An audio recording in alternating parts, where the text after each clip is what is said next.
Mira, amigo, gracias por haber aceptado esta invitación. Estás participando en el curso de Comercio Exterior y Tratados. Son alumnos de entre quinto y séptimo semestre de la carrera de Derecho. Hay otras carreras acá participando también. Y me voy a permitir para los alumnos leer tu reseña curricular. El doctor Francisco José Contreras Vaca es originario de la Ciudad de México, es licenciado en Derecho, egresado por la Universidad Nacional Autónoma de México, en donde con mención honorífica obtuvo su título profesional, presentando el trabajo de tesis denominado Análisis Crítico de la Convención Interamericana sobre Reflexión de Pruebas en el Extranjero y sus proyectos de protocolo. O sea, desde su licenciatura ya andaba en el derecho internacional involucrado. Siendo abogado postulante, es autor de los libros, nada más chequen, Derecho Internacional Privado, parte general, Derecho Internacional Privado, parte especial, Derecho Procesal Civil, Teoría y Clínica, Derecho Mercantil, Teoría y Clínica, publicados por Oxford University Press, coautor de la parte relativa a Derecho Internacional Privado en la Enciclopedia Jurídica Mexicana, publicada en la por la Enciclopedia Jurídica Mexicana, publicada por el Instituto de Investigaciones Jurídicas de la UNAM y editorial Porrúa, coautor en la obra Contratación Internacional, Comentarios a los Principios de los Contratos Comerciales Internacionales de la UNIDROIT, publicada por la Universidad Nacional Autónoma de México y la Universidad Panamericana. Nuestro invitado de esta noche es miembro del comité editorial del Boletín Mexicano de Derecho Comparado, publicado por el Instituto de Investigaciones Jurídicas de la UNAM. Forma parte del consejo editorial de la Revista Mexicana de Derecho Internacional Privado y ha participado como ponente en diversos cursos, diplomados y seminarios desarrollados en varias universidades del país, siendo publicados sus trabajos en memorias y revistas jurídicas nacionales. Catedrático en las áreas de conflicto de leyes y de competencia judicial en División de Estudios de Posgrado de la Facultad de Derecho de la Universidad Nacional Autónoma de México y en la Universidad Iberoamericana, en la fecha, profesor de la materia de Derecho Internacional Privado en la Universidad Panamericana, en el Instituto Tecnológico Autónomo de México, en el ITAM, y en la Universidad Maestra. Desde el año de 1985 es miembro de la Academia Mexicana de Derecho Internacional Privado y Comparado, de la cual fue presidente de su Junta de Gobierno en el bienio de 1997 a 1998. Es panelista del capítulo 19 del TELCAN, del Tratado de Libre Comercio de América del Norte, actualmente que es sustituido por el TEMEC, y a partir de 1996, integrante de la Asociación Mexicana de Mediación y Arbitraje Comercial. Y bien, el doctor Contreras Vaca nos va a hablar hoy de los mecanismos de solución de controversias del TEMEC y nos va a hacer breve referencia sobre sus antecedentes. Entonces, les pido, le demos una bienvenida fraterna con un fuerte aplauso. Muy amable. Primeramente, gracias. Primeramente quiero agradecer al doctor Máximo Romero Jiménez la oportunidad de poder platicar el día de hoy con ustedes acerca de la solución de controversias en el Tratado de Libre Comercio celebrado entre México, Estados Unidos y Canadá, el TEMEC. Quizá primeramente hacer mención también, porque yo soy egresado de la Universidad Nacional Autónoma de México, que el día de hoy, exactamente un día 22 de septiembre, pero del año de 1910, bajo la presidencia de Porfirio Díaz, que eso no se dice porque, bueno, sabemos que el primer rector fue José Vasconcelos, pero la presidencia estaba con Porfirio Díaz.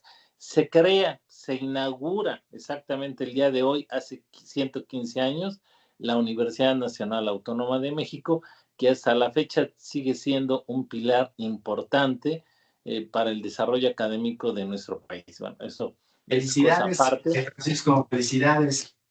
Gracias, pero sí no quería dejar pasar esa oportunidad de esa efemérides del día de hoy tan importante para nuestro país.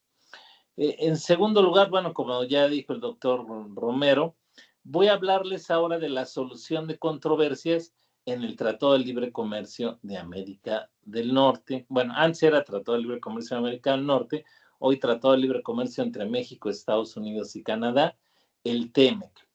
Primeramente, señalar y recordar, a ustedes seguramente ya lo están viendo o ya lo vieron, que hay varios niveles de integración económica. Uno de los niveles más bajitos, podemos decir, es la creación de las zonas de libre comercio. Podemos hablar que quizá el nivel de integración de menor importancia es hablar de una zona comercial preferente, donde los estados se dan o se rebajan ciertos aranceles. Posteriormente, ya en un nivel más alto de integración, tenemos esa zona de libre comercio, a la cual se refiere este tratado y otros tratados que ha suscrito México, pero sabemos que esa integración económica puede llegar, ¿verdad?, hasta lo que es ya la Unión Europea, por ejemplo, que es una integración económica donde crean una política común en materia económica comercial. Entonces, obviamente, para llegar a eso todavía falta mucho, sin embargo, es importante la creación de esta zona de libre comercio, que en el caso de este tratado sabemos que se crea entre México, entre los territorios de México, de Estados Unidos y Canadá.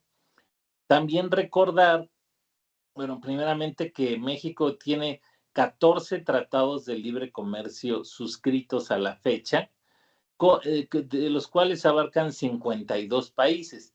Es decir, ¿por qué si son 14 tratados son 52 países? Porque, por ejemplo, el Tratado de Libre Comercio que México ha suscrito con la Unión Europea, sabemos que la Unión Europea le entregan 22 países. Entonces, en cada caso, ¿verdad?, se aplica el tratado correspondiente. No vamos a analizar todos, pero sí es importante señalar que tiene estos ya 14 tratados con 52 países y que además también tiene otro tipo de tratados comerciales de menor importancia. Por ejemplo, tiene acuerdos de complementación económica, donde no se crean zonas de libre comercio, pero sí se establecen ciertos beneficios. México también ha suscrito 9 acuerdos de este tipo de complementación económica y también tiene otros 30, ¿verdad?, acuerdos, dice, de promoción y protección recíproca a las inversiones. Entonces, todo esto se trata de fomentar el comercio internacional. Quizá también importante es puntualizar que los tratados de libre comercio que México ha suscrito, obviamente son antes de que AMLO entrara a la presidencia de la República, porque a partir de este gobierno de AMLO y ahora el de Sheinbaum, pues la política no es suscribir tratados de libre comercio. Sabemos que el TEMEC, bueno, se empezó a negociar, porque antes del TEMEC sabíamos que estaba el TELECAN, y el TELECAN, ese Tratado de Libre Comercio de América del Norte, NAFTA, por sus siglas en inglés, o ALENA, también por sus siglas en francés. Este tratado surge en la época de Salinas, desde el año de 1994, entra en vigor el 1 de enero de 1994, y las negociaciones se hacen desde 1992.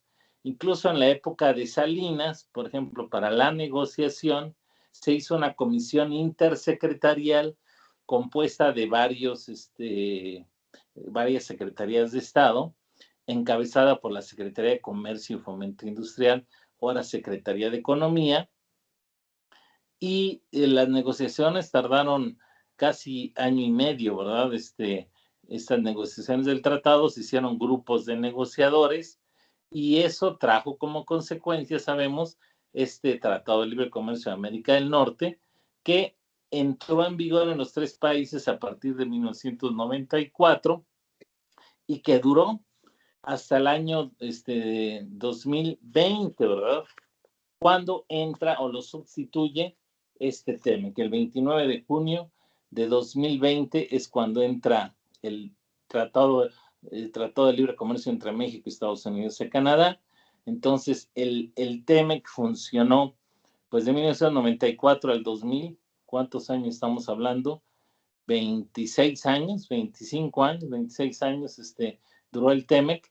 Y también este TEMEC, como lo dijo el doctor Máximo Romero, bueno, se señala que cada 6 años se va a revisar. Y entonces el próximo año, ¿verdad? En julio del 26, entonces es cuando se tiene que hacer esta revisión. Y bien lo dijo el doctor Máximo Romero, el 17 de septiembre de 2025, la semana pasada, entonces hubo una publicación en el Diario Oficial de la Federación para que se comentara ante la Secretaría de Economía cuáles han sido pues el manejo que se ha venido dando del TEMEC para que los particulares den sus opiniones y en estas negociaciones que se hagan a los 6 años del funcionamiento de este TEMEC, que el próximo año, pues ya se puedan tomar en cuenta, o cuando menos eso es lo que dicen, se tomarán en cuenta para la renegociación. Sabemos además que el libre comercio pues ha sido actualmente duramente atacado, principalmente por el mismo presidente norteamericano Trump, que le encanta poner aranceles, ¿verdad? Entonces él realmente su política no es de libre comercio, sino sabemos que la política de Trump es una política de aranceles, pero sin embargo, pues obviamente se tienen que respetar los tratados comerciales que Estados Unidos tiene celebrados con diversos países y en el caso de TEMEC con Estados Unidos y Canadá. Entonces los aranceles que impone Estados Unidos y que sabemos que impone, que amenaza del 50% y que pone el 25% en el acero y en tales otros productos, obviamente no incluyen todos esos productos que están amparados por el TEMEC. Sin embargo, sí, se crea una zona de libre comercio. Incluso en 1994, como sabemos que México, Estados Unidos y Canadá tiene grados distintos de desarrollo, ahí lo que se hizo fue no crear la zona de libre comercio de tajo, sino que se hizo un calendario de desgravación donde cada producto de manera paulatina se fueron bajando los aranceles en los 3 países hasta llegar a la tasa cero. Sin embargo, lo que tienen que también tener ustedes presente, que no se protege a todas las mercancías que circulan entre México, Estados Unidos y Canadá, sino solo aquellas mercancías que se consideran originarias de la región. Entonces, solo a las mercancías originarias de la región. ¿Cuáles son las mercancías originarias de la región? Son aquellas que tienen insumos, ya sea de México, de Estados Unidos y de Canadá. Por ejemplo, una guitarra de paracho, un relojito también de esos de artesanías.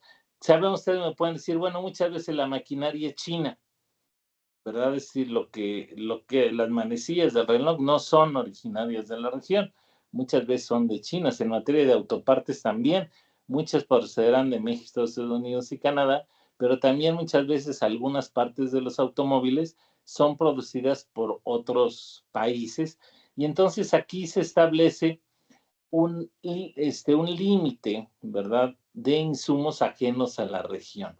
Entonces se dice, se va a dar ese trato arancelario preferencial únicamente a aquellos bienes originarios de la región y conforme a la cláusula de minimis, así se llama de minimis, en este caso la regla general, aunque hay reglas particulares, es que no exceda los bienes no originarios de la región del 10% del costo total final del producto. Si el producto excede de esa cantidad, no se considera originario de la región y obviamente pues se pagarán los aranceles que cada estado señale. Sin embargo, si acatan esa cláusula de minimis, entonces se considerará protegido y con ese trato arancelario preferencial que establece este tratado. Entonces, es lo que tenemos que tener siempre presente, que no se protege a todas las mercancías que circulan en el área, sino solo aquellas mercancías que se consideran originarias. Y cuando un productor quiere exportar o quiere importar algún producto de la región, tiene que presentar un documento que se llama el certificado de origen, donde se tiene que señalar ahí cuál es el porcentaje de insumos ajenos a la región para ver si realmente entra dentro de la protección del tratado y se le puede dar ese trato arancelario preferencial. Ahora, sabemos que las mercancías tienen a nivel internacional hay un sistema de clasificación arancelaria. Cada mercancía tiene una clasificación y en este caso, ¿verdad? Pues bueno, hay que ver si cada mercancía con esa clasificación arancelaria cumple o no con estas características para que soliciten el trato arancelario preferencial. Sabemos que también aquí hay contrabandos técnicos porque si yo como productor hago un certificado de origen y resulta que yo estoy falseando, que obviamente eso trae consecuencias penales, pero no tiene ese 10% de materiales ajenos a la región, sino tiene el 20%, pero yo le pongo el 10%, obviamente ahí también puede realizarse una exportación con una tasa preferencial, pero sin embargo hay una falsedad y entonces eso trae consecuencias económicas y también hasta de tipo penal. Entonces, ustedes nada más tienen, bueno, que tengan ustedes presente esa situación. Ahora, otra cuestión también de todos estos tratados de libre comercio. Sabemos que el problema de los tratados internacionales es su cumplimiento.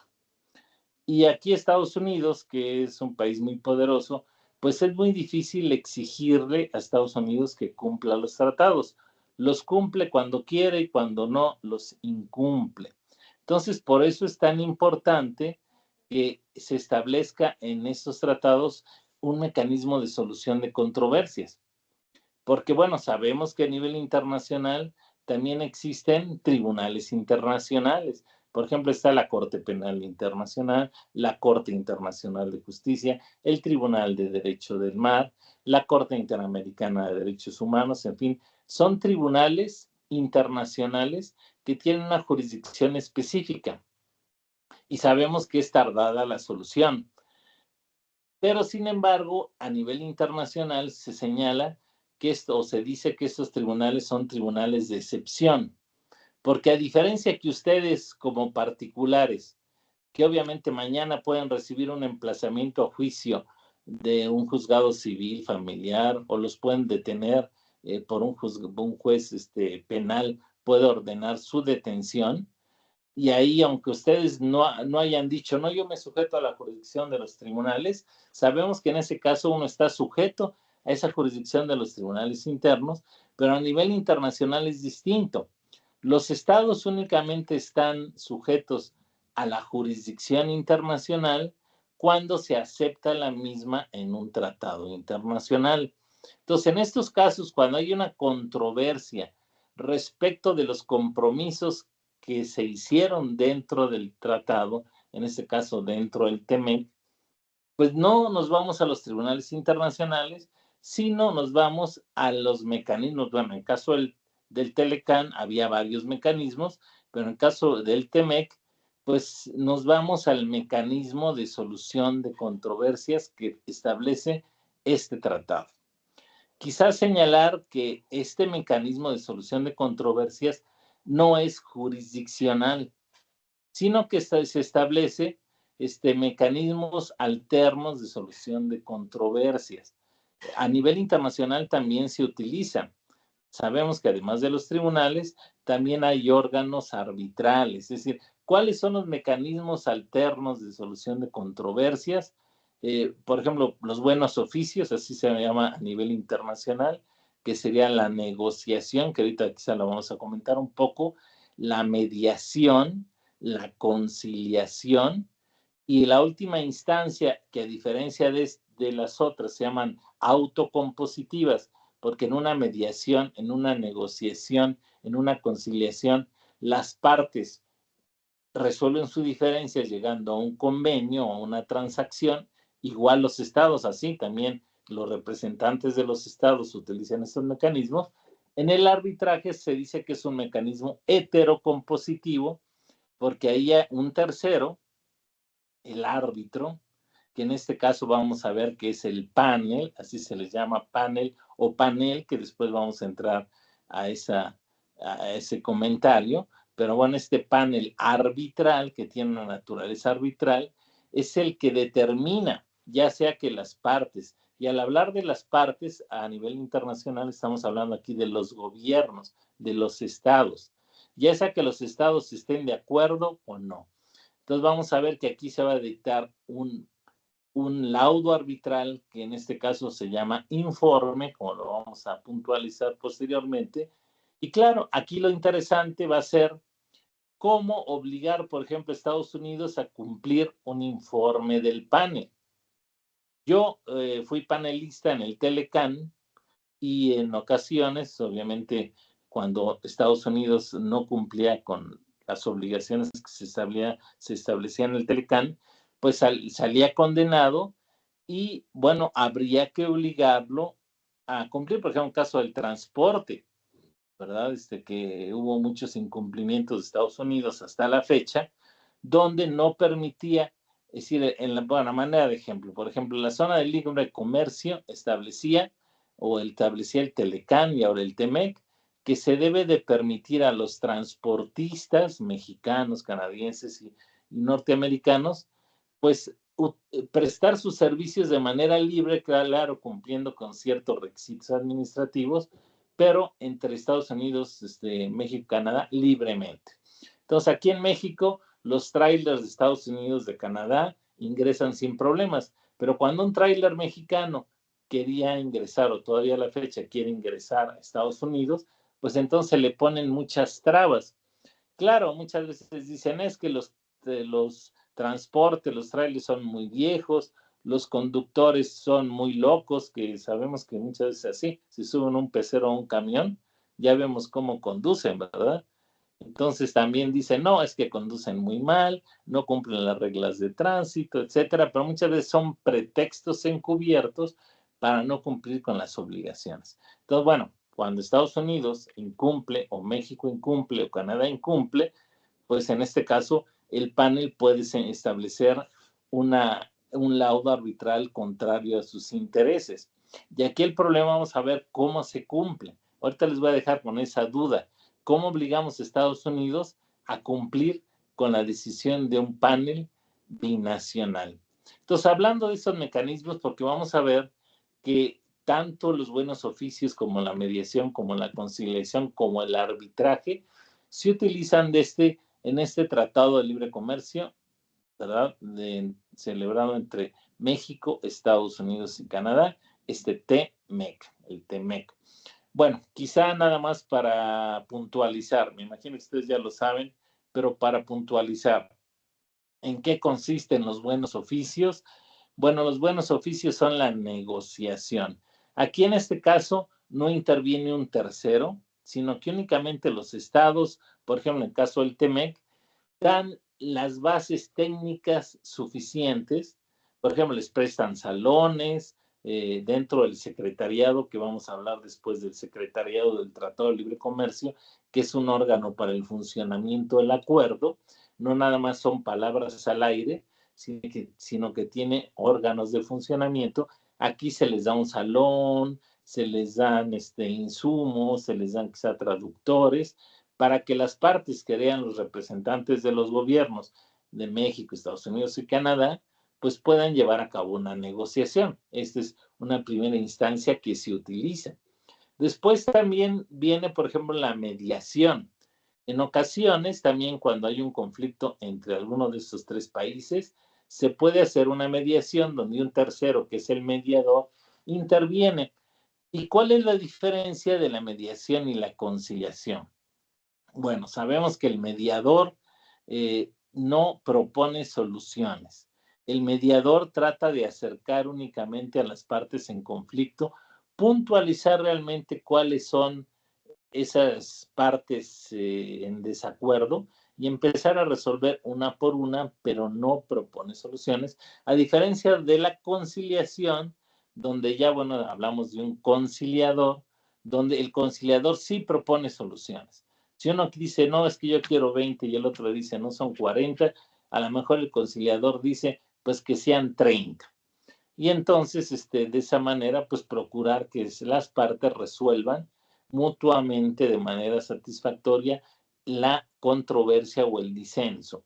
Y como les dije, la forma heterocompositiva donde interviene un tercero y decide, pues es el arbitraje, que aquí se instituye dentro de esos paneles de solución de controversias que les vamos a ver ya ahorita que entremos ya en particular a estos mecanismos de solución de controversias del TEMEC. Ahora, otra cuestión también ustedes importante que tienen que puntualizar, a lo mejor ya la vieron con el doctor Máximo Romero, que sería la jerarquía de los tratados internacionales. Por ejemplo, ahorita vamos a hablar de la de México, pero en Estados Unidos quisiera nada más señalar que, bueno, la jerarquía de los tratados internacionales en México, pues se basa principalmente en el artículo 133 de la Constitución Política Mexicana, que desde 1917, bueno, establece, dice, esta Constitución, las leyes del Congreso de la Unión que emanen de ella y los tratados, dice, que estén de acuerdo con la misma, celebrados y que se celebren por el presidente de la República con aprobación del Senado, serán la ley suprema de toda la Unión. Entonces, de acuerdo con esta redacción del 133, que podemos señalar que es la misma, es decir, México copió el 133 del artículo 6 de la Constitución norteamericana. Entonces, para Estados Unidos, pues también, bueno, cada país lo interpreta, pero sabemos con la forma de ser de los norteamericanos que para ellos su constitución es la suprema y obviamente los tratados no van a estar ni a la par ni por arriba de la constitución, porque ellos hacen lo que quieren. No van a dejar que un tratado les diga qué van a hacer. Además, ellos no suscriben tantos tratados porque no quieren comprometerse, ¿verdad? Porque sabemos que el tratado los limita. Si no celebran tratados, pues hacen lo que quieren y ellos sí pueden hacer lo que quieren. México dicen, me conviene celebrar tratados porque si no los celebro, pues de todas maneras no me hacen caso. Entonces, mejor que haya un compromiso internacional, pero obviamente los Estados Unidos de América están en otra tesitura. Sin embargo, bueno, ¿cómo se ha interpretado este 133 de la Constitución en México? Como les dije, pareciera que la Constitución dice, esta Constitución, las leyes del Congreso y los tratados son la ley suprema. Chana, Juana y Perengana son los jefes.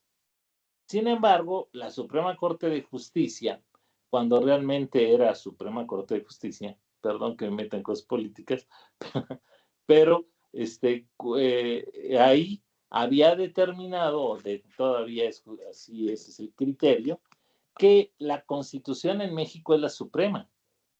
Y por debajo de la Constitución, inmediatamente dice, por debajo de la Constitución, están los tratados internacionales por encima de las demás leyes generales, leyes federales o leyes locales.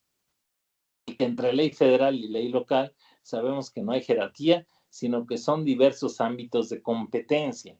Entonces sabemos que para México los tratados internacionales son de importancia suprema, sin embargo, por debajo de la Constitución. Entonces es importante tener presente cuando vamos a estudiar un tratado internacional, en este caso el de libre comercio, pues de realmente cuál es su jerarquía. Y bueno, aquí ya delimitamos primero la jerarquía de lo que es el tratado, segundo, qué es el libre comercio y a qué productos realmente se aplica este tratado de libre comercio, a los productos originarios de la región. Y también ya vimos en qué consiste la solución de controversias, en este caso, que son en cuanto a mecanismos alternativos, que es lo que usan este tipo de tratados comerciales. Entonces, ya con esos antecedentes, ahora sí vamos a entrar a este mecanismo de solución de controversias. Quizás señalar que el Telecán, el tratado que le precedió, que dijimos que inició el 1 de enero de 1994, hasta el 2000, que fue sustituido por el TEMEC, establecía, tenía 22 capítulos el Telecán y establecía 4 diferentes mecanismos de solución de controversias.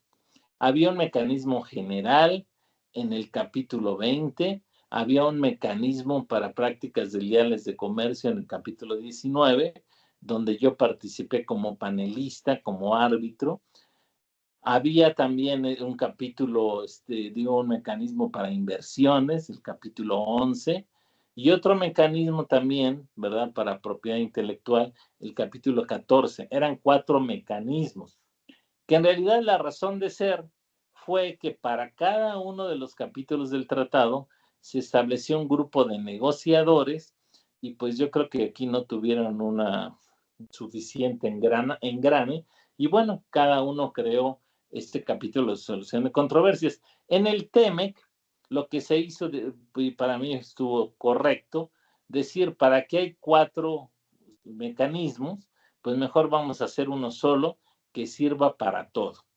Entonces, en el TEMEC, lo que ustedes tienen que tener también presente es que hay un solo mecanismo general de solución de controversias. Claro que utiliza todos los es decir, utiliza tanto buenos oficios, mediación, conciliación y arbitraje, pero es uno solo y no varía para una cuestión u otra cuestión. En ese caso, el capítulo 31 del TEMEC es el que establece o habla de la solución de controversias en este tratado de libre comercio.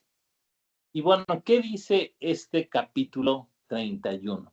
Ahora sí vamos a entrar ya a hablar de su contenido.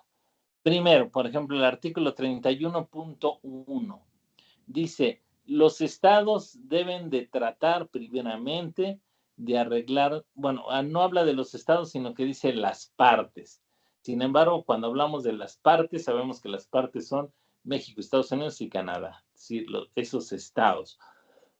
Entonces, primeramente, debe haber una cooperación, y si México tiene un conflicto con Estados Unidos en una parte de los compromisos o en un compromiso que establecieron, de común acuerdo deben de tratar de encontrar una solución mutuamente satisfactoria.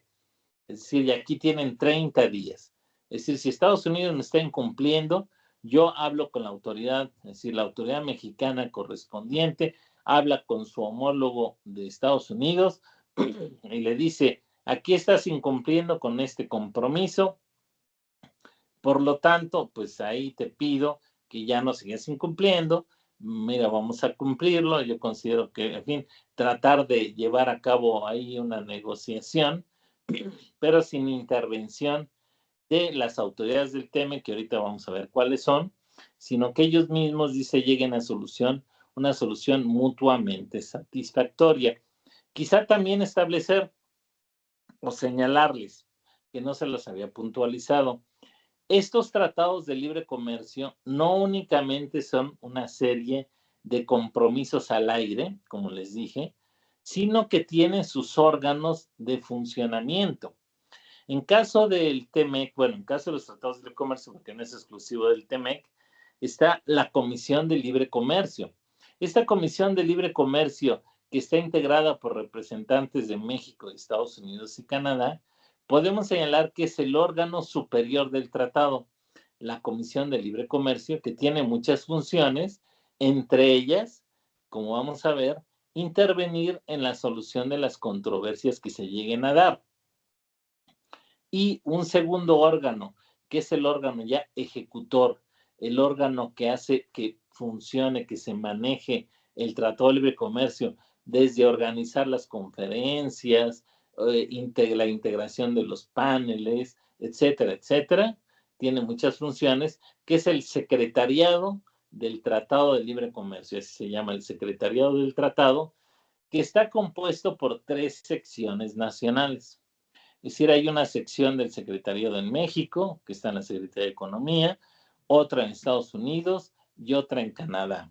Y cuando hay que integrar un panel, nombrar un mediador, un conciliador, o en fin, es el que maneja realmente el funcionamiento del acuerdo, pero claro, siempre bajo los lineamientos de esa Comisión de Libre Comercio. Entonces, esos son los 2 órganos rectores importantes, la Comisión de Libre Comercio y el Secretariado del Tratado de Libre Comercio en sus 3 secciones nacionales. Entonces, en el primer aspecto que vimos, que es la cooperación, Aquí no entran todavía ni la Comisión de Libre Comercio ni el secretariado, sino que primeramente si hay un conflicto, hay un incumplimiento, como les dije, los funcionarios o las autoridades de México, Estados Unidos y Canadá, primeramente entre ellas deben de tratar de resolver, de encontrar una solución, como dice el tratado, ¿verdad? Mutuamente satisfactoria. ¿Qué pasa si se dan los 30 días? Que bueno, son plazos ideales porque muchas veces no se cumplen estos plazos, ¿verdad? Y entonces se extienden. Pero bueno, el tratado, por ejemplo, habla de 30 días. Si en 30 días no se ponen de acuerdo, ya cualquier estado puede solicitar que se reúna la Comisión de Libre Comercio para iniciar una fase, es decir, ya escalar un paso más, que se llama la fase de consultas. Sin embargo, antes de que intervenga esta Comisión de Libre Comercio, también aquí hablamos de lo que se llama la elección de foro, que es el artículo 31.3. ¿Qué es eso? Por ejemplo, ya ahorita oí al doctor Máximo Romero que van a hablar de la Organización Mundial de Comercio. La Organización Mundial de Comercio, a la cual pertenecen México, Estados Unidos y Canadá, también establece mecanismos de solución de controversias comerciales. Entonces, aquí hay un problema. Bueno, el TEMEC establece ese mecanismo, la OMC establece ese mecanismo, y puede haber, o pudiera haber otro organismo que también pueda solucionar ahí la misma controversia. Entonces, primeramente dice aquí que antes de empezar la segunda etapa ya, que sería de consultas, primero hay que hacer la elección de foro. Nos vamos a ir a la OMC, es decir, los estados en conflicto, que pueden ser los tres, pero generalmente son dos. México, Estados Unidos, Canadá, México, Canadá, o México, Estados Unidos. Lo que yo vi en la práctica es que casi los conflictos son México, Estados Unidos.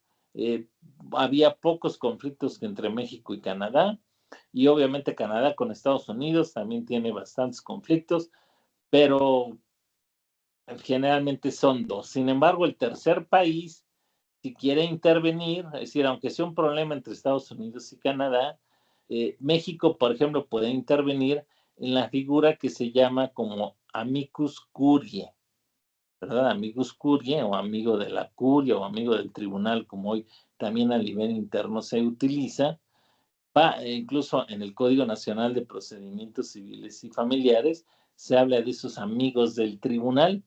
Un tercero que no está en conflicto, pero tiene interés, puede intervenir para manifestar su opinión, se le oye. En este caso, el tercero también se le oye como amicus curiae, ¿verdad? Amigos del tribunal. Entonces, bueno, entonces ya vimos ahí, en este caso, la elección de foro. Entonces, una vez elegido el foro del TEMEC, que Estados Unidos y México digan, no, no nos vamos a ir a la OMC, nos vamos a ir al TEMEC. Entonces ahí sí, ya se escala a un segundo nivel, y sería solicitarle a la Comisión de Libre Comercio a través del secretariado, es decir, ahí los gobiernos tienen que pedirle al secretariado que la Comisión de Libre Comercio se reúna para que analice esa problemática que tienen los países, los dos países o los tres, pero generalmente, como les dije, es una cosa bilateral generalmente.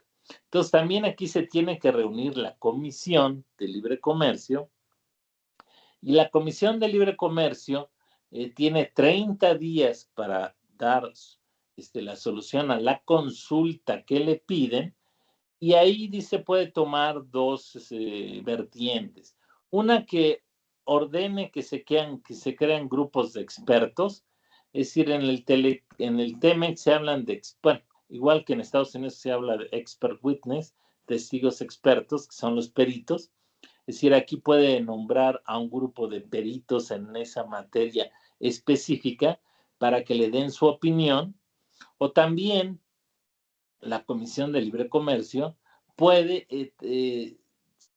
señalar que las partes hagan sus buenos oficios, es decir, negocien, y obviamente el secretariado les puede prestar salones o, en fin, los implementos necesarios para que entre ellos mismos negocien, o puede hacerse una mediación, siempre y cuando los estados estén de acuerdo en someterse a ella, o tratar de llevar a cabo una conciliación.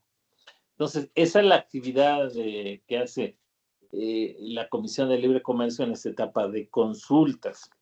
¿Qué pasa si en esta etapa de consultas no se soluciona la cuestión, ¿verdad? Y ya una vez que decidió la comisión de que se va a hacer un grupo de expertos, o puede ser que también ella directamente diga, resuelva la consulta sin tener que llegar a más. Pero bueno, si dice, vamos a hacer un grupo de expertos o vamos a llegar a una negociación, mediación y conciliación, y no pasa nada, no logran resolverse, entonces aquí se escala a un tercer nivel, que es la integración o el establecimiento de un panel arbitral.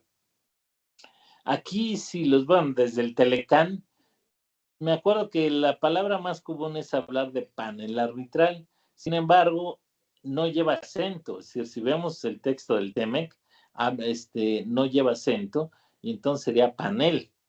El doctor Máximo Romero, a ver, después me gustaría cuál es su idea, pero es una cosa semántica, es decir, panel o panel de solución de controversias. Aquí este es el grupo de árbitros, ¿verdad?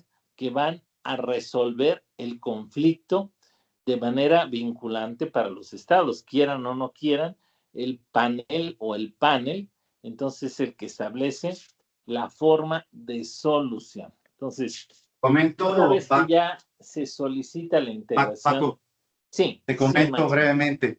Cuando trabajaba en la consultoría jurídica, ahí con Hugo Perescano, en las negociaciones comerciales internacionales, y había estos primeros casos, sí fue un tema si poníamos panel o panel sin acento. Y a lo mejor, pues sí, es un tema semántico, pero en ese momento, a pesar de que la regla ortográfica era acentuado, pues se decidió que era sin acento. Entonces, nada más, dato curioso, amigo, así fue como lo manejamos en gobierno. No, está muy bien, entonces hay que hablar ahí de panel. Yo quisiera señalarles de una manera muy satisfactoria que yo estuve en la lista de panelistas del capítulo 19 del Telecán, que son 75 panelistas, 25 de México, 25 de Estados Unidos y 25 de Canadá. Estuve en la lista de panelistas del capítulo 19 desde la fundación del Tratado de Libre Comercio de América del Norte hasta su terminación. Entonces fueron 24 años que fui panelista. Claro que en esos 24 años únicamente intervine en 5 paneles, en 5 conflictos, y todos con Estados Unidos, ¿verdad? Entonces, pero bueno, es decir, a la mera hora cuando sustituyeron ¿Capítulo 20 o capítulo 19, Paco? ¿Perdón? ¿Capítulo 20 o capítulo 19? No, capítulo 19. Prácticas Capítulo desleales. 19 llevé 5 paneles de, por ejemplo, cemento, tubería de acero, de fertilizantes, en materia de también otro de acero. En fin, fueron 5, no, no fueron muchos en ese tiempo tan prolongado. Pero sí, fue muy interesante ver el funcionamiento de estos paneles, y lo que sí yo vi es que Estados Unidos es muy reticente para someterse a estos mecanismos, porque no les gustan obviamente que le digan no, haz esto o haz lo otro. Obviamente aquí ya se habían comprometido, pero me acuerdo que Estados Unidos siempre le ponía pies a los paneles, les ponía trabas y puntapié, les ponía el pie, y entonces tardaba en integrarlos, tardaba en decidir.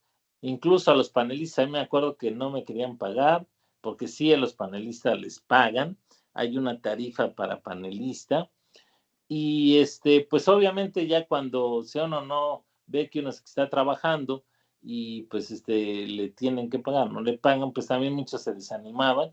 Y era la forma de Estados Unidos también de desalentar a los mecanismos de solución de controversia. No sé ahora cómo funcionen, porque obviamente ya cuando se hizo el TEMEC, ya hay puro obradorista, ¿verdad? Y puro de la 4T en esa lista de 30 panelistas, ahora como vamos a ver, que además se renueva ahora ya, no es como antes, se quedaban ahí hasta que se moría uno y lo tenían que sustituir o alguno renunciaba o de plano lo quisieran quitar, que era difícil porque no cumpliera con esos códigos de conducta, hubiera una violación al código de conducta, pero si no, pues ahí el panelista, como en el caso mío, podría estar muchos años ahí.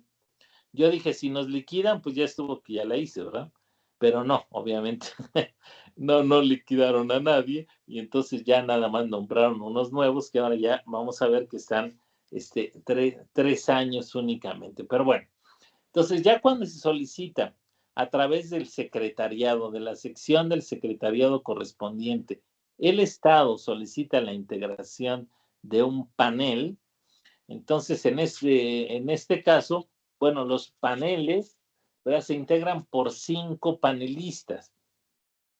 A nivel de arbitraje privado, generalmente son un panelista o 3 panelistas, siempre números nones, pero por lo general no pasan de 3, porque obviamente 3 cabezas piensan más que uno, más que una, pero sí comen más que una también. Entonces, obviamente, las empresas, los particulares, pues muchas veces no escogen más árbitros, pero en el caso de los paneles, y aquí estamos hablando de los estados, pues se habla de 5 panelistas. Y aquí este número se mantuvo, de que son 5 las personas que intervienen en un panel de solución de controversias y se toman de esa lista. Entonces, aquí la lista se hizo de 30. Ya en el mecanismo general de solución de controversias del Telecan eran 30. Como les dije, en el 19 de prácticas del Día del Comercio eran 75, pero bueno, aquí se determinó que fueran 30. Realmente se estableció el mecanismo general de solución de controversias. Hay una lista de 30 panelistas y cuando se tiene que integrar el panel o panel, el panel, ¿verdad? Entonces, en este caso, primero los estados tienen que designar quién va a ser el presidente del panel, de común acuerdo, ¿verdad? Entonces, entre las personas de la lista de Estados Unidos y México, si es un conflicto de este tipo, entre esos escogen ellos de común acuerdo quién va a ser el presidente. Aquí dice que si no se ponen de acuerdo quién va a ser el presidente, entonces por sorteo echan un volado, ¿verdad? Donde se establece quién de ellos lo va a decidir. Puede estar, por ejemplo, a favor de México, a favor de Estados Unidos, la suerte, y entonces él tiene que decidir quién va a ser dentro de esa lista el presidente del panel, pero hay lo que se llama la selección cruzada. Estados Unidos no puede nombrar a los panelistas connacionales, sino en ese caso tendría que nombrar a un panelista mexicano, y si se trata de México, pues tiene que nombrar a un panelista norteamericano, de los 10 norteamericanos, en fin, es lo que se llama la selección cruzada. Ya teniendo el presidente del panel, entonces los estados tienen que nombrar a 2 personas también en selección cruzada, no de sus connacionales, sino de los connacionales de la otra parte, generalmente dentro de esa lista, para que se integre este panel con 5. Entonces son 5 panelistas y así se establece el panel de solución de controversias. 5. Como les dije, los panelistas tienen derecho a recibir sus honorarios. Entonces, hay una lista. Los panelistas se quejan mucho porque, por ejemplo, en Estados Unidos, en México no, pero en Estados Unidos sabemos que los abogados cobran muchas veces grandes cantidades. Estados Unidos es de los países donde sus abogados cobran muy bien. Sabemos que ahí cobran la hora y cobran bastante bien. Entonces decían los abogados norteamericanos, es que a nosotros nos pagan muy poquito, porque en un asunto privado nos pagan más. Según yo, como mexicano, estaba bien la paga, pero en fin, bueno, los panelistas no lo hacen a honor, en fin, tienen derecho a una retribución económica. Entonces, bien, ya integrado el panel, primero lo que se tiene que hacer, lo que se llaman los términos de referencia. Es decir, los 2 estados con el secretariado, que es, como les dije, el órgano administrativo, tienen que señalar exactamente cuáles son las cuestiones, las violaciones específicas del Tratado de Libre Comercio que quieren que el panel resuelva o el panel dirima. Entonces son esos términos de referencia. Y aquí también hay que tener presente que la Comisión de Libre Comercio ha establecido las reglas de procedimiento. Así como en los juicios nacionales tenemos nuestros códigos donde establecen las reglas de cómo se va a llevar a cabo el procedimiento, aquí también hay unas reglas del procedimiento que han sido aprobadas por la Comisión de Libre Comercio y el TEMEC establece ciertos lineamientos de esas reglas de procedimiento. En el artículo 31.11 señala cuáles son las cuestiones mínimas que tienen que atender estas reglas de procedimiento. ¿Cuáles son estas cuestiones? La primera, es decir, el Estado que reclama, el reclamante, tiene que hacer, bueno, aquí nosotros hablaríamos de demanda, porque si hablamos a nivel de un juicio interno, hablamos de demanda y hablamos también en el arbitraje de una demanda arbitral. Entonces, aquí se habla de memoriales, no se habla de demanda, el término le dice en memorial. Entonces, la reclamante tiene que hacer su memorial, la otra parte tiene que hacer también su memorial contestando a la de la otra parte y después tiene derecho cada uno a una réplica. Entonces, hay memorial y réplica. Después de eso, también hay estas reglas de procedimiento, estos lineamientos, se habla de que debe haber una audiencia pública. Y aquí se dice que esa audiencia debe ser en las capitales de cada uno de los, bueno, de alguno de los, del estado donde hay la violación, ¿verdad? Pero tiene que ser en la capital. Y ahí sí, el panel es el que determina dónde se va a llevar a cabo la audiencia. Por ejemplo, en caso de los paneles donde yo intervine, donde tuve la fortuna en todos ellos ser el presidente del panel, realmente fue por suerte, ¿verdad? Porque ahí de repente me nombraban, no crean que por muy listo o eso, sino que de repente me decían, pues Contreras, que sea el presidente. Y en ese caso el presidente del panel decidía dónde se iba a llevar a cabo la audiencia. En ocasiones se hace en universidades, en ocasiones se hace en algún salón, incluso hasta de un hotel o de una institución pública, en fin, y obviamente esa audiencia es pública, donde se hace en algún idioma de los del tratado con traducción simultánea, ¿verdad? Pero bueno, ahí sería entonces la audiencia. Y lo último ya sería la decisión del panel arbitral, que en este caso no se llama ni sentencia y no se llama laudo, sino aquí se llama el informe. Una vez que ya se conocen los memoriales, que la contestación a los memoriales, las réplicas de los memoriales, si se lleva a cabo la audiencia, entonces aquí el panel tiene que dictar su informe. Aquí hay dos tipos de informes, que son, como les dije, el equivalente a la sentencia o al laudo, que sería primero el informe preliminar, que tiene que ser dentro de los 5 meses siguientes a la instalación del panel, 5 meses. Y después, una vez que se dicta el informe preliminar, al mes siguiente, dentro de los 30 días siguientes, se tiene que dar el informe final, en donde se confirmará o se pueden modificar algunas de las decisiones que se tomaron por este panel, ¿verdad? Esa es la forma de manejo. Y como les dije, los panelistas tienen un código de conducta que también lo ha establecido la Comisión de Libre Comercio, donde establece, bueno, las cuestiones que debe de respetar un panelista y si no cumple con este código de conducta, también puede ser recusado y en ese caso se sustituirá al panelista si procede la recusación. Como les dije, de manera extraordinaria se puede nombrar a personas ajenas a la lista, pero en ese caso el otro estado puede recusarla sin expresión de causa. Es decir, esa no me gustó, nombra otra. Si los panelistas son de la lista, solamente pueden ser recusados con expresión de causa por violación al código de conducta que les señale. Ahora, los panelistas, ¿cómo deben de hacer su interpretación del tratado?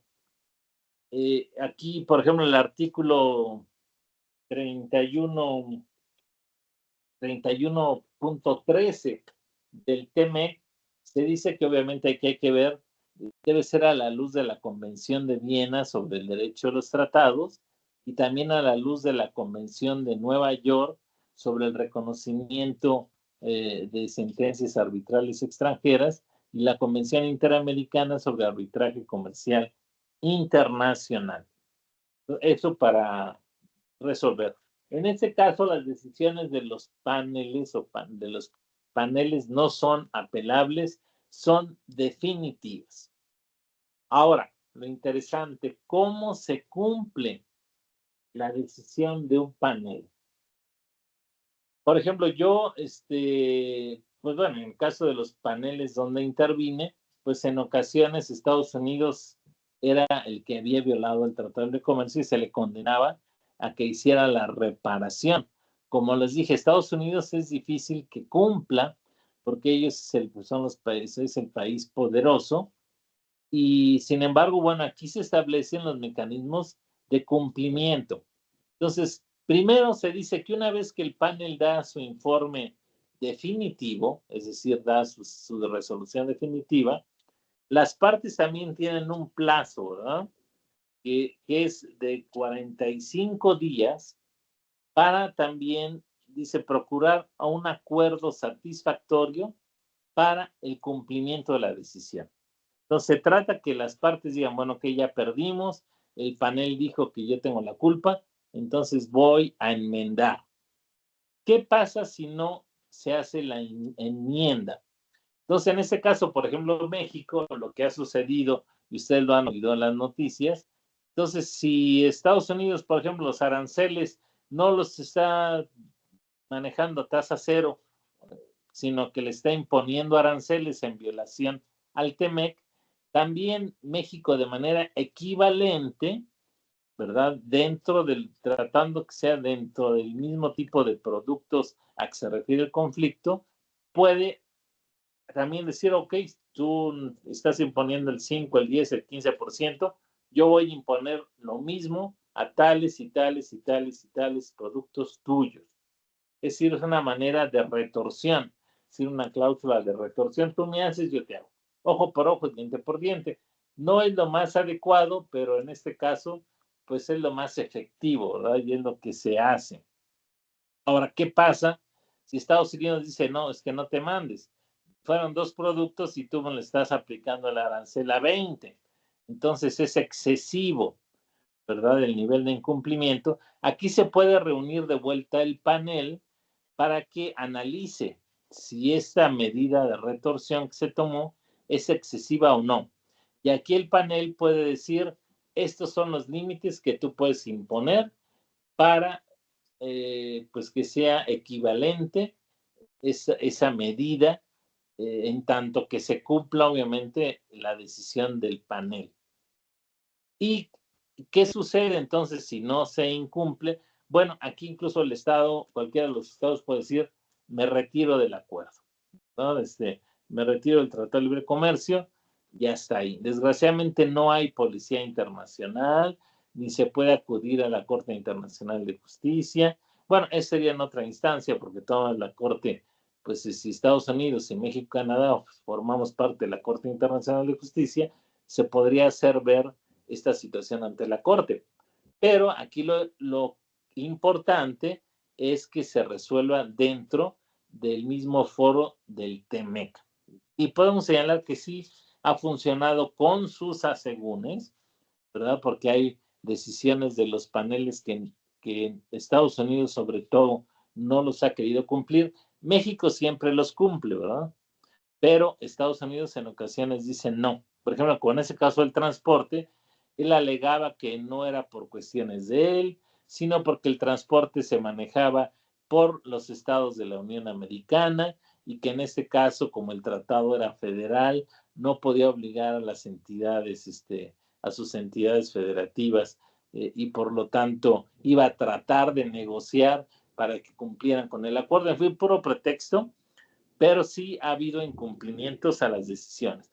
Pero podemos señalar que en la mayoría de los casos, cuando el panel daba una decisión, generalmente se cumplía. Entonces, eso era muy interesante, saber que, bueno, Estados Unidos son muy poderosos, pero cumplían con las decisiones de los paneles de solución de controversias. Ahora, también el artículo 3120, estamos a tiempo, ¿verdad? Sí, que nos quedan 10 minutos y si alguien tiene preguntas ya y vamos a respuestas. terminar. Sí. Entonces, el 3120, por ejemplo, también señala que las autoridades internas, en principio, ustedes tienen que tener presente que las autoridades, obviamente, dependiendo del área, si es comercial, materia del trabajo, materia de prestación de servicios, etcétera, deben de cumplir con las decisiones. Por ejemplo, en materia de prácticas desleales, el doctor Máximo Romero ha hablado de esa UPSI, Unidad de Prácticas Comerciales Internacionales, donde los productores, por ejemplo, se quejaban a veces de que México les incumplía tal cláusula del tratado, y ahí se tomaba una determinación, y después esa decisión de la UPSI, pues obviamente puede ser sujeta del juicio de amparo, un amparo indirecto, donde ya las autoridades judiciales determinaban si la autoridad mexicana estaba cumpliendo o incumpliendo con el tratado. Eso antes de llegar a los mecanismos de solución de controversias del TEMEC. Bueno, en este caso lo que dice este artículo 31.20, que aquí también tanto las autoridades nacionales como las autoridades judiciales nacionales pueden solicitar también a la Comisión de Libre Comercio que dé su criterio respecto a la interpretación de esa parte del acuerdo, lo cual también es muy interesante, ¿verdad? Y ya por último, ya para estar concluyendo, también se dice que en cualquier disputa de carácter comercial, es decir, no necesariamente tiene que ser en materia de TEMEC, sino que se debe de fomentar, aquí dice, y facilitar la solución alternativa de controversias, y dice aquí en línea. También otra cosa que me faltó señalar anteriormente. Ahora los memoriales y la contestación de los memoriales, todo tiene que ser vía electrónica. Sabemos que en 1994 no había este tipo de medios. Incluso para comunicarse, me acuerdo que las conferencias entre los panelistas era por teléfono. Y obviamente era una maravilla tecnológica que en el secretariado podían conectar a 20 teléfonos, a 15 teléfonos a la vez. Eso era la maravilla, las llamadas conference call. Y entonces ahí por teléfono se hacían ciertas cuestiones cuando no tenían que ser presenciales, porque en ocasiones había que señalar una fecha para que los panelistas se reunieran, pero eso llevaba tiempo y que yo no puedo esa fecha, que yo tampoco puedo esa fecha. Entonces era muy difícil y hacían esas conferencias telefónicas. Sabemos que actualmente ya no tenemos ese problema, ya está el Zoom, en fin, hay muchos medios de comunicación y también para las comunicaciones sabemos que ahora son electrónicas.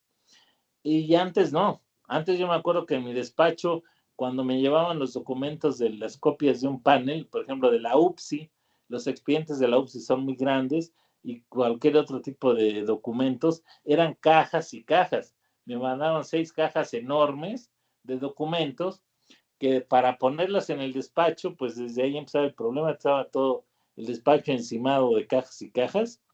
Y ahora sabemos que también el TEMEC habla de que todo eso debe ser electrónico. Y obviamente sabemos que hay esa facilidad actual. Bueno, también para las disputas comerciales, también se dice que se debe de fomentar los medios de solución alternativa de controversias, incluso en línea. Y sabemos que debido a esto, pues bueno, entre otras cuestiones, pues en el año de 1994 sabemos que se creó la Ley General de Mecanismos Alternativos de Solución de Controversias, donde se establece ya esa solución de controversias en línea, e incluso para cierto tipo de controversias ya esta ley permite que incluso la inteligencia artificial resuelva la controversia sin tener que intervenir un árbitro, persona física, sino que puede ser electrónicamente. Entonces, hemos avanzado mucho y bueno, ese es el último compromiso en este capítulo 31 de la solución de las controversias que debe de fomentar esos mecanismos alternativos. Les agradezco que me hayan permitido participar en esta clase. Al doctor Máximo Romero Jiménez le agradezco su invitación y muchas gracias. Pues muchas gracias.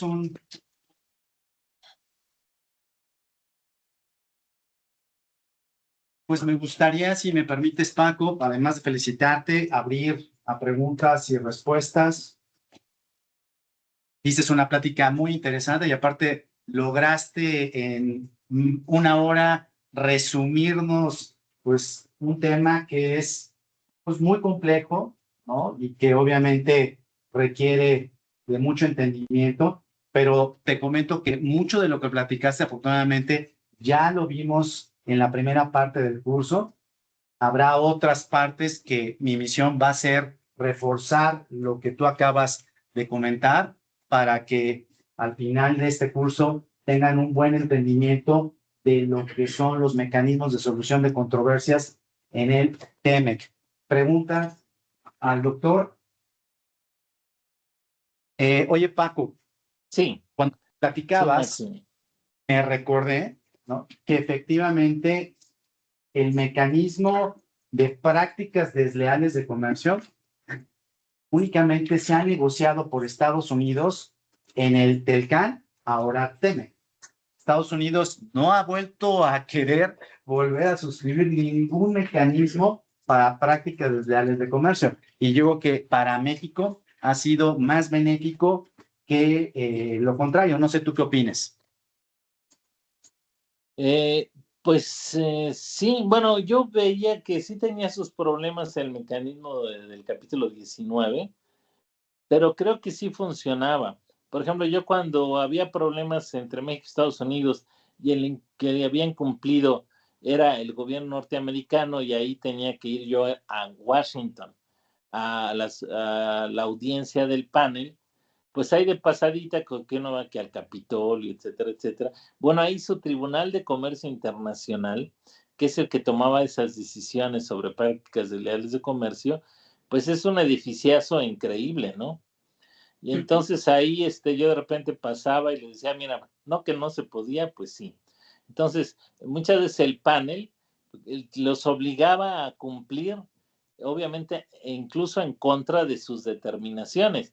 Y ellos que son muy poderosos económicamente y que además se sienten muy poderosos, más poderosos todavía, pues considero que sí era importante que los paneles, pues sí les dijeran, sí lo hiciste bien o no lo hiciste bien y lo tienes que modificar.